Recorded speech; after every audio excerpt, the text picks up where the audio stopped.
Cold rain slid down the glass doors of Harbor Command as the morning shift filed through metal detectors and badge scanners. The building sat on the edge of Sable Harbor like a concrete block designed to resist weather, noise, and the sea itself. Inside, the air smelled of wet fabric, floor polish, and burnt coffee.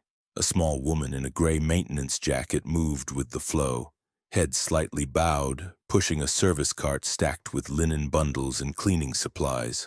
Her hair was tucked beneath a navy knit cap. Her face was plain on purpose. No makeup, no jewelry, nothing that caught light. Even her shoes were chosen for silence. The security guard barely glanced at her laminated contractor badge. Most people didn't. That was the point. She kept her eyes down while her mind ran steady, cataloging details the way she had been trained to do.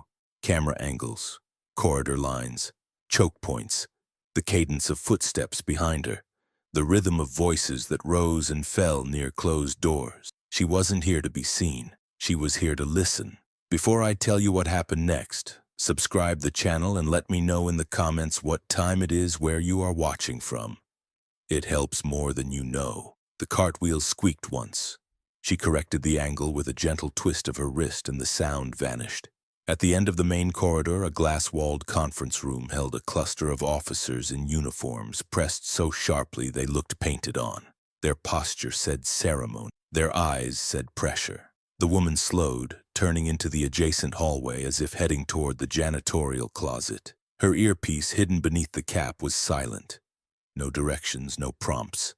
The operation wasn't run like that. She had been given a single instruction before dawn in a single envelope that had felt heavier than paper should. Get inside. Confirm the leak.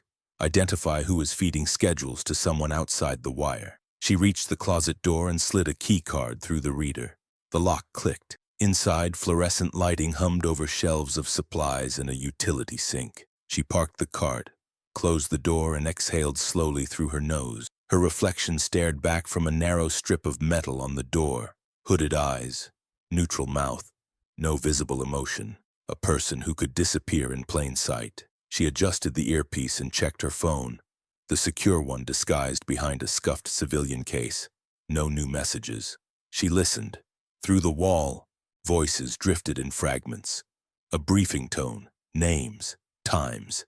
The word departure repeated twice. A low laugh followed, too casual for what they were discussing. She waited for the right phrase. Then she heard it. The Admiral arrives at 11. The speaker cut off abruptly as if someone had signaled them to stop. A chair scraped. Papers shuffled. A door opened. Footsteps moved into the corridor outside the closet. She didn't move. The closet door handle rattled once. Someone tried it. Locked.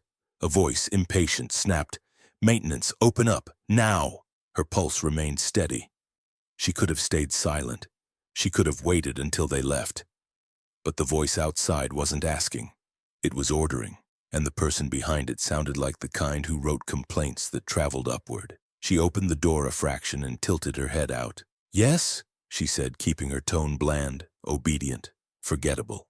A tall officer stood there with an irritated expression and a tablet tucked under his arm. His uniform was crisp, his posture practiced. The corridor lighting made a thin shine along the edge of his rank insignia. "This hallway needs to be clear," he said. "You can't park that cart here." "I'll move it," she replied. He glanced down the hall and lowered his voice. "There's a command-level visit, you understand?" "Yes, sir." "Good." He turned away as if the exchange was finished, then paused. "You're new." "Yes, sir." "What company?" "Harbor Facilities," she said smoothly. He nodded as if he didn't care, then walked off. She closed the door and waited until his steps faded. Only then did she roll the cart out, turning toward the executive corridor. Her badge would get her through the next checkpoint if she timed it with the surge of staff. After that, it would be on her, alone. She passed a framed display case filled with medals and photographs. Ships at sea. Crews lined up shoulder to shoulder, admirals shaking hands with presidents and ministers. Most people looked at those pictures and felt pride. She looked at them and felt calculation. The executive corridor was quieter. Carpet absorbed sound. Cameras were newer here, angled for faces, not carts. She kept her head slightly turned, letting the cap brim shadow her eyes. A door opened ahead. Two aides stepped out carrying folders.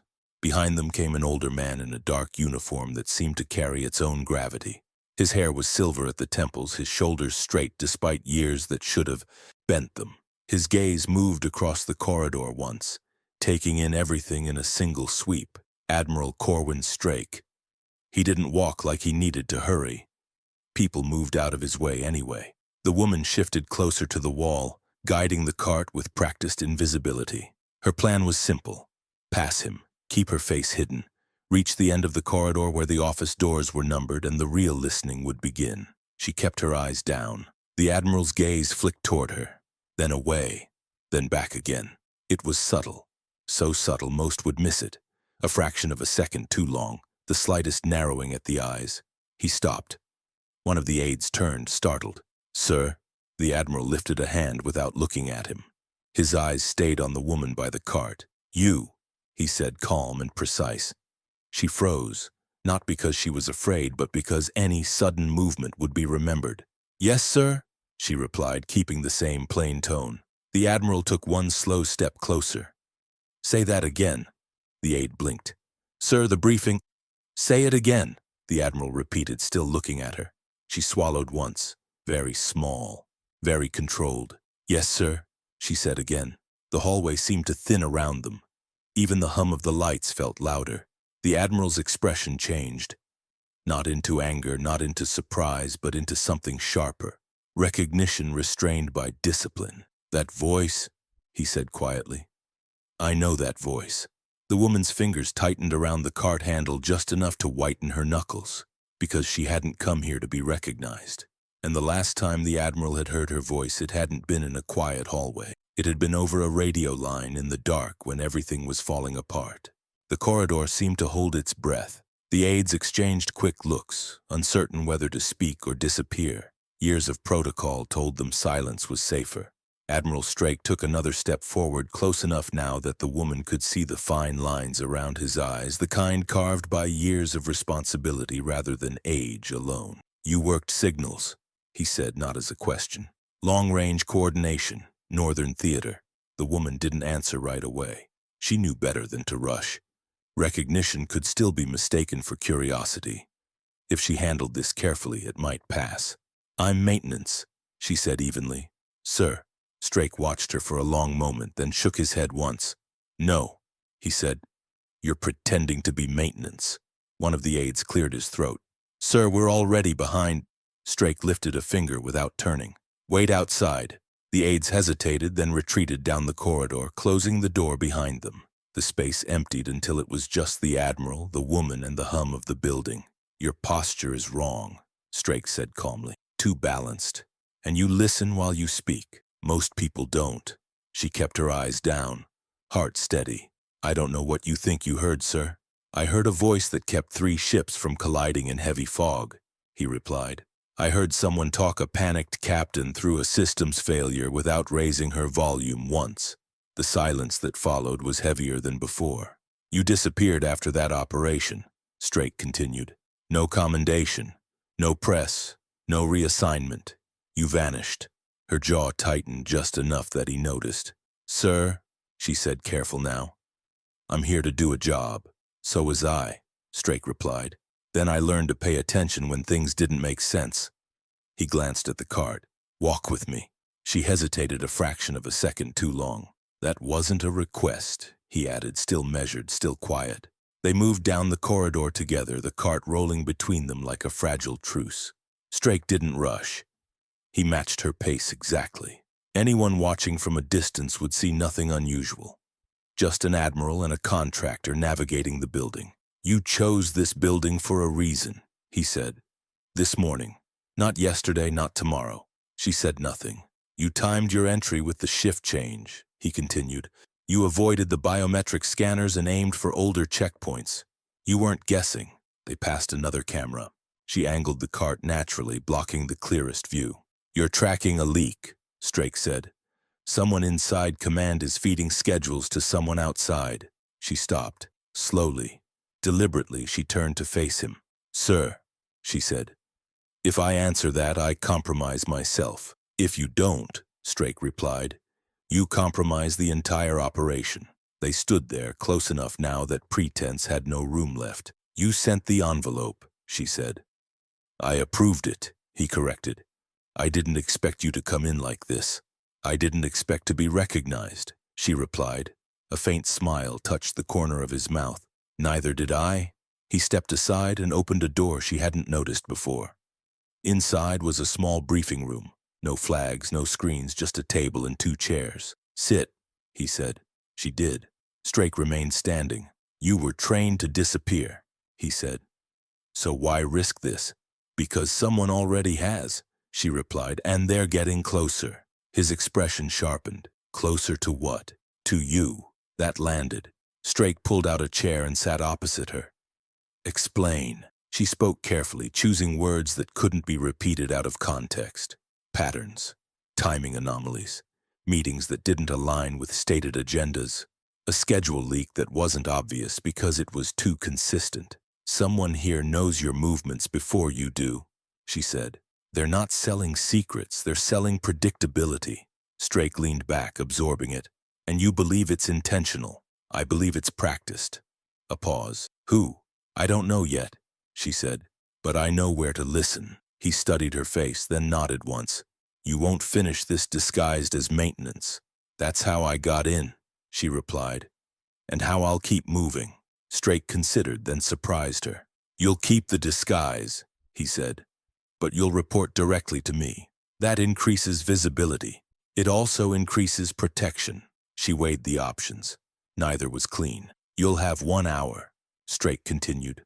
"After that, the building goes into full protocol lockdown for the visit." She stood. "That's enough." He opened the door for her. As she rolled the cart back into the corridor, he added, "Your voice saved lives once." She paused without turning. "Let's see what it saves this time," he said. She moved on, blending back into the flow of the building, her mind already mapping the next intersection. Behind her, Admiral Strake watched until she disappeared around the corner. Something was unfolding inside his command, and this time he intended to be ahead of it. She returned to the executive corridor as if nothing had changed. That was the skill most people underestimated, the ability to resume invisibility after being seen. The cart rolled smoothly, her posture relaxed, her pace unremarkable. Inside, her focus narrowed. She had 1 hour. After that, the building would tighten like a fist. She stopped first where people never looked twice. The copy room. Printers hummed. A stack of unattended folders waited on a counter. She adjusted the cart to block the camera's cleanest angle and scanned the room with a quick, practiced sweep. No one else inside. She pulled a thin device from beneath a folded towel and placed it near the network port behind the printer. The light blinked once, then settled. She moved on. The leak wasn't loud. Loud leaks got noticed. This one lived in repetition. Routine meetings, predictable departures, calendars that updated just a little too early. Someone with access but not authority. Someone who knew how to stay useful. She passed a cluster of junior officers arguing quietly over a scheduling conflict. Their voices rose, then fell. She listened for tone more than words. Stress revealed more than anger. At the end of the corridor, she paused to adjust a trash liner and caught a reflection in the glass. Her own face, composed, forgettable. Good. She needed that. Her earpiece vibrated once. A soft tone. Acknowledgement. The device was live. She turned into the operations wing where the real patterns hid. Here, movement was constant. People walked with purpose, eyes forward, minds elsewhere. It made them predictable. She stopped outside a secure office and waited. 30 seconds. 40. Then the door opened and a man stepped out, distracted, speaking into his phone. "Yes, I told them the window shifted," he said. "No, it won't be obvious." He froze when he saw her and ended the call abruptly. "You can't be here." "I was told to service the vents," she replied, lifting the clipboard just enough to be convincing. He glanced down the hall, then back at her. "Make it quick." She stepped inside. The office was neat to the point of sterility. No personal photos, no clutter. A single framed certificate on the wall, angled precisely. People who lived like this believed order kept them safe. She worked quickly, opening the vent panel, sliding the device into place, resealing it without leaving a mark. The man watched from his desk, arms crossed, impatience radiating off him. "You're done," he said the moment she closed the panel. She nodded and wheeled the cart out without another word. Her earpiece vibrated again, longer this time, data flowing. She moved toward the stairwell instead of the elevator. Cameras were older there, coverage less precise. She descended one flight, then stopped in the landing and listened. Voices drifted up from below. "He won't notice," someone said. "He never does," another voice replied, quieter. "He notices everything." "That's the problem?" She leaned lightly against the wall, eyes closed, committing cadence and inflection to memory. Voices mattered. Patterns mattered more. She continued down and emerged near the logistics office, where schedules were printed and reprinted, revised and discarded. The waste bin overflowed with shredded drafts. She replaced the liner, carefully transferring the contents into her cart. Her earpiece chimed again, a whisper of confirmation. She had enough. The building's tone shifted subtly as the hour wound down. Doors closed more quickly, voices lowered. Security presence thickened like fog. She headed back toward the janitorial closet where this had started. As she turned the corner, she nearly collided with Admiral Strake. He stopped her with a raised hand. "Walk," he said quietly, falling into step beside her. They moved together toward a side corridor rarely used except by senior staff. "Tell me you have something," he said. "I have a pattern," she replied, "and a voice. That narrows nothing. It narrows everything," she said. "The leak isn't about money. It's about leverage. Someone is adjusting schedules to create coincidences, near misses, opportunities." Strake's jaw tightened. "Who?" "Not yet," she said. "But it's someone who speaks like they're always reassuring someone else." He absorbed that, then nodded. "We'll slow everything down." "You can't," she said. "That will tip them off." He stopped. She stopped with him. "You trust me," he said. "I trust your instincts," she replied. "Not the room." A beat passed, then another. Strake exhaled. "Finish it." She met his eyes. "I will." They separated without ceremony. She rolled the cart into the closet, closed the door, and allowed herself one slow breath. Her phone buzzed. A message encrypted and brief.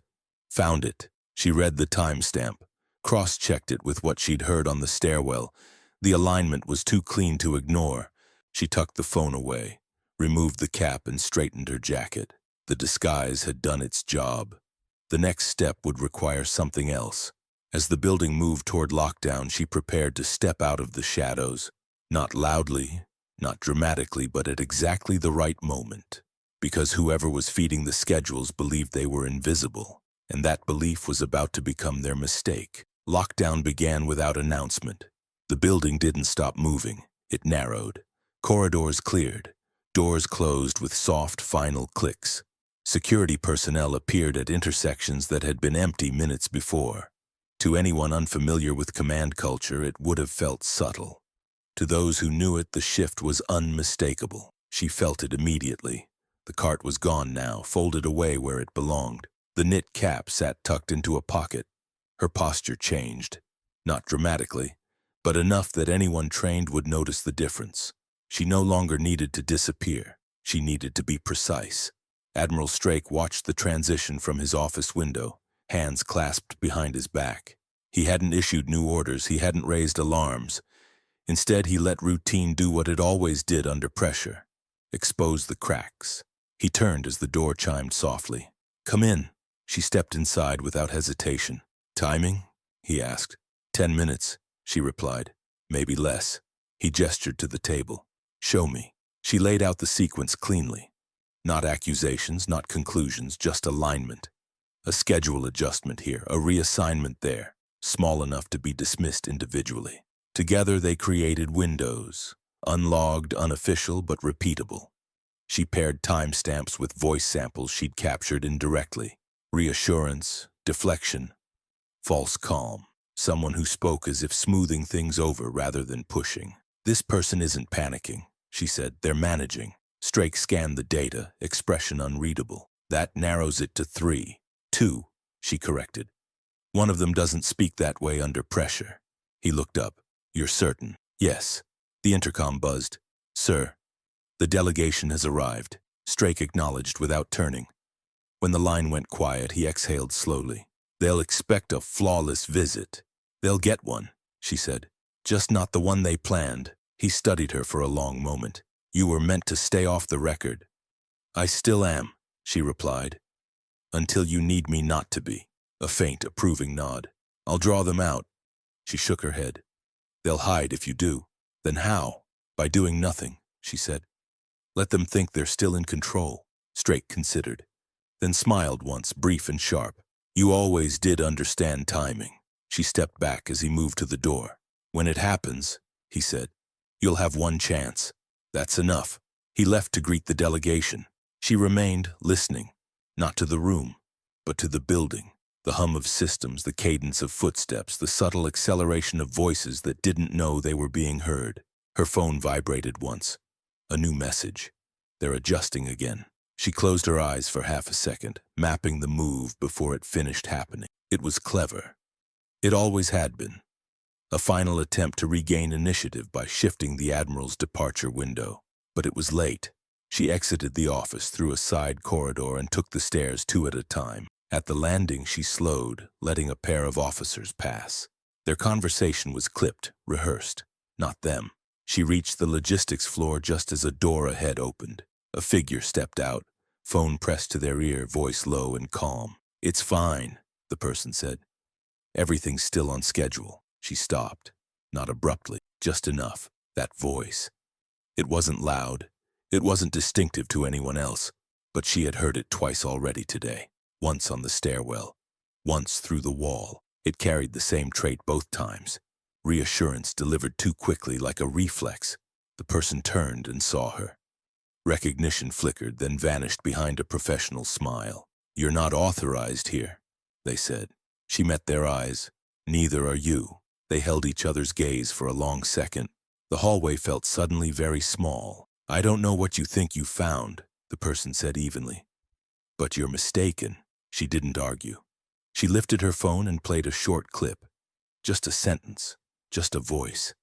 The smile disappeared. Behind them, boots sounded at the far end of the corridor. Security moving with purpose now. The person exhaled, a controlled release of breath. You don't understand the consequences. She stepped aside, clearing the path. I understand timing. Security reached them. Questions followed. Commands. The hallway, filled with motion. From the end of the corridor, Admiral Strake appeared, his presence changing the temperature of the space instantly. He took in the scene with one glance. That's enough, he said. The person straightened. Sir, save it, Strake replied. I've heard your voice all morning. Silence settled. As security escorted the figure away, Strake turned to her. You finished it. She nodded. Almost. He raised an eyebrow. Almost? This wasn't just about schedules, she said. It was about testing how far predictability could be pushed. And they pushed too far. Strake looked down the corridor, then back at her. You're staying. She shook her head. My part's done. For now, he said. She didn't answer that. As the building slowly exhaled out of lockdown and routine began stitching itself back together, she stepped toward the exit. The disguise was gone. The anonymity too. But something else remained. Recognition. Earned, restrained and dangerous in the right hands. And as she passed through the doors into the rain-soaked morning, one truth lingered quietly behind her. The most effective disruptions never announce themselves. They sound like calm voices saying everything is fine, right up until it isn't. The fallout didn't arrive all at once. It unfolded in careful layers, the way institutions protected themselves when something uncomfortable had been exposed. Official statements were drafted. Internal reviews announced. Words like procedural realignment and temporary reassignment appeared in emails marked confidential. She watched it from a distance. Admiral Strake insisted she remain on site for the debrief, but not in the way most people imagined. No conference room. No long table filled with faces looking for something to pin down. Instead, he met her in a quiet office overlooking the harbor, ships moving slowly through gray water below. You didn't just stop a leak, he said. You showed me where the structure bends. She stood near the window, hands relaxed at her sides. Structures always bend. People just forget to look. Strake studied her profile. You could stay. We could make it official. She didn't answer immediately. Visibility changes things, she said at last. including how effective someone can be. A pause. And how safe, he added. She turned to face him. Safety isn't the same as usefulness. He nodded once. I thought you might say that. The person who had been feeding schedules was suspended pending investigation. No arrest? Not yet. The machinery of consequence moved slowly when it wore a uniform, but the access was gone. The predictability broken. That mattered. She spent the afternoon in controlled silence, reviewing fragments one last time, ensuring nothing else had been missed. Patterns that looked important but weren't. Signals that led nowhere. False positives built on coincidence rather than intent. When she was satisfied, she shut everything down. By evening, the building had returned to something resembling normal. People walked the corridors again without lowered voices. Laughter returned in small bursts. Routine reasserted itself, stubborn and comforting. Strake walked her to the exit. You always leave before the thanks, he said. I always arrive before the problem, she replied. He smiled faintly. You were right about the voice. She paused at the door. Most people remember faces. Faces lie, voices don't. The rain had slowed outside, the harbor wrapped in mist. She stepped out, coat pulled tight, blending once more into the city's rhythm. No one followed. No one stopped her. That was deliberate. She didn't go far. A small cafe 2 blocks down offered anonymity and strong coffee. She took a seat near the window, back to the wall, and watched reflections move across the glass. Her phone buzzed once, a message from an unfamiliar number. You didn't have to expose me like that. She didn't reply. Another message followed. You made this personal. She exhaled slowly and typed a single line. You made it predictable. She deleted the thread and powered the phone down. Across the harbor, a ship sounded its horn, low, distant, final. She finished her coffee and stood, the chair legs scraping softly against the floor. Outside, the city moved on, unaware of how close it had come to something worse. That was the nature of prevention. When it worked, nothing happened. That night, Admiral Strake sat alone in his office long after the lights in the corridor dimmed. He replayed the moment in his mind. The instant recognition. The way a voice had cut through layers of assumption and habit. He understood now why she had never stayed long anywhere. People like her didn't fit neatly into charts or chains of command. They existed between margins where rules met reality, and they were most dangerous when ignored. Elsewhere, she packed lightly. No uniform, no markers, just the essentials and the envelope she had been given before dawn. She opened it now for the first time. Inside was a single card, no insignia, no seal, just a line of text. If this fails, trust your ear. She folded it once and slid it back into her pocket. By morning, the investigation would broaden. Committees would form. The story would be softened into something teachable, something safe enough to survive scrutiny. The truth would live elsewhere, in the pause before a sentence finished, in the reassurance that arrived too early, in the voice that said everything was fine. She checked out at dawn.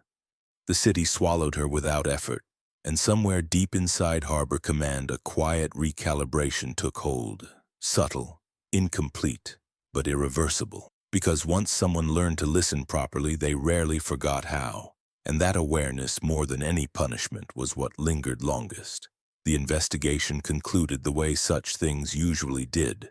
Quietly, carefully, with language chosen to soothe rather than inflame. Officially, there had been a procedural vulnerability, a lapse in internal sequencing, a misalignment between departments that had allowed assumptions to harden into habits. Corrective measures were implemented, oversight expanded, access pathways adjusted. No one said the word betrayal out loud.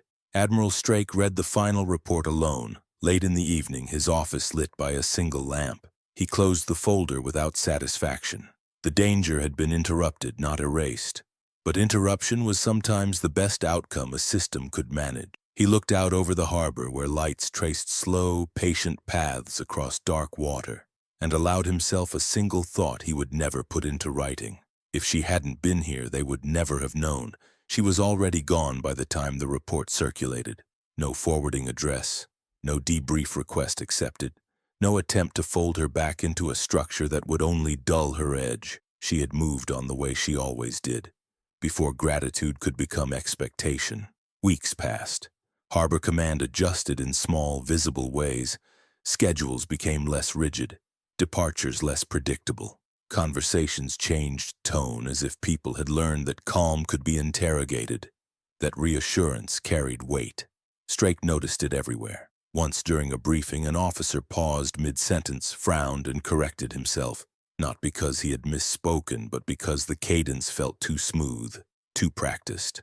Strake hid a smile. Elsewhere, the woman moved through another city, another transit hub, another borrowed identity that fit just well enough to pass without comment. She didn't track the outcome, she never did. Outcomes invited attachment, and attachment blurred judgment. But she listened. In cafes, on trains, in lobbies where voices echoed off polished stone and people assumed no one was paying attention. Patterns repeated. Humans did that. Voices betrayed habits faster than faces ever could. She took work when it mattered. She declined it when it didn't. The envelope she had carried for months stayed sealed in the bottom of her bag until one evening, in a hotel room overlooking a river she didn't bother to name. She finally opened it. Inside was a single line, handwritten this time. Your instincts were right. No signature. She folded the note, placed it back in the envelope, and set it on the desk. She didn't smile. Validation was unnecessary. Confirmation was enough. Far away, Admiral Strake stood at a podium weeks later, addressing a graduating class. He spoke about leadership, about responsibility, about the danger of mistaking familiarity for safety. The speech was recorded, edited, archived. One line never made the final cut. Pay attention to what you hear, he had said unscripted. The truth often arrives before the explanation. Some cadets remembered it anyway. Years later, when questions arose and patterns didn't quite fit, one of them would pause, noticing a rhythm that felt wrong, a reassurance that arrived too soon, and somewhere the woman would already be listening, not for recognition, not for reward, but because systems survived only when someone stood just outside them, attentive and unremarkable, ready to step in when quiet became dangerous. Her name never appeared in any official record tied to Harbor Command, but her influence did. In tightened procedures, in altered routes, in moments when a voice gave itself away and someone finally noticed. And if you've been listening this far, subscribe to the channel and let me know in the comments what time it is where you're watching from. It helps more than you know.